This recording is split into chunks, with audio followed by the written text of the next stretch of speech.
This video is a quick comparison between the data collection in an automated format using Polli and a manual collection method that was captured by an experienced technician. In this case, it happened to be Adam Baker.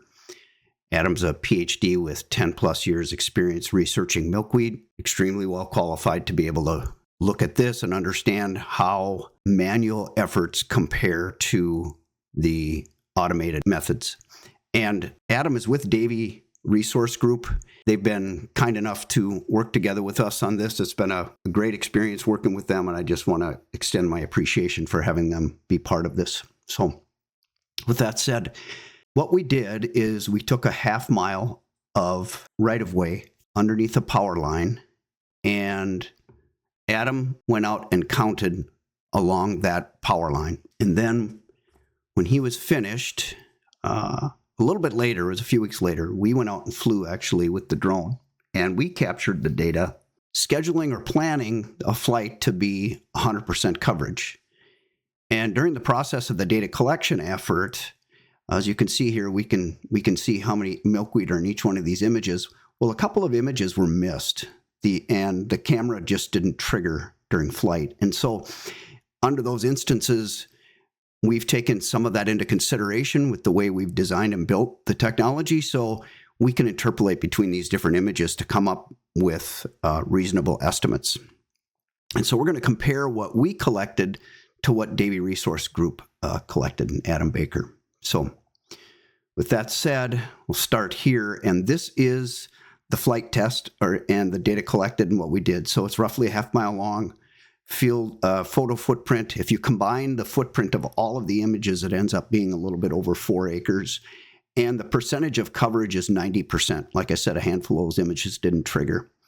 The results are we detected 503 physical stems and estimated 561 when we take into account the images that didn't get captured. And so 503 and 561 are the comparisons that I think we should be making.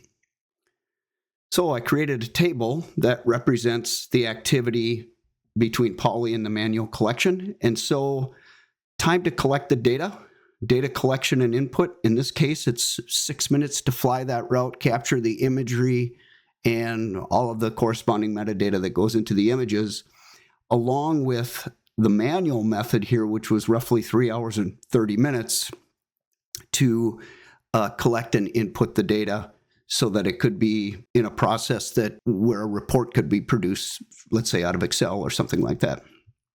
So then image upload, of course, it's a few minutes for us to do that, not required under the manual method. Then we process the imagery again, not required, and then the reports are output. So the total milkweed ID'd physical count for us was 503, and for them was 579.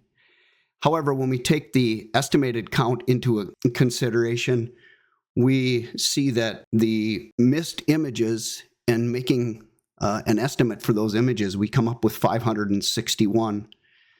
So quite close, very close under circumstances where you're trying to do something at scale and trying to compare that not only from an accuracy perspective, but also from an economic perspective.